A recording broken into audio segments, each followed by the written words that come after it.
আমরা আসলে মনে করি মেয়েদের শত্রু মনে হয় ছেলেরা হয়। আসলে কথাটা একদমই ভুল।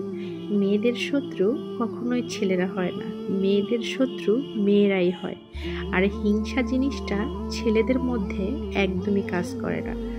এই হিংসা জিনিসটা শুধুমাত্র মেয়েদের মধ্যেই কাজ করে। আমি যতটুকু দেখেছি, কিছু কিছু মেয়ে মানুষ আছে যাদের মধ্যে এত পরিমাণ হিংসা থাকে, এত পরিমাণ হিংসা যে আরেকটা মেয়ের ভালো কখনোই তারা চায় না, কখনোই দেখতে পায় না। আল্লাহ এই সকল মেয়েদেরকে একটু হলেও হেদায়াত দাও। এই সকল মেয়েদের অবশ্যই বোঝা উচিত এরা মেয়েদেরই জাত, তোমাদেরই জাত, হিংসা নয়। হিংসা কখনো ভালো মানুষ করতে পারে না।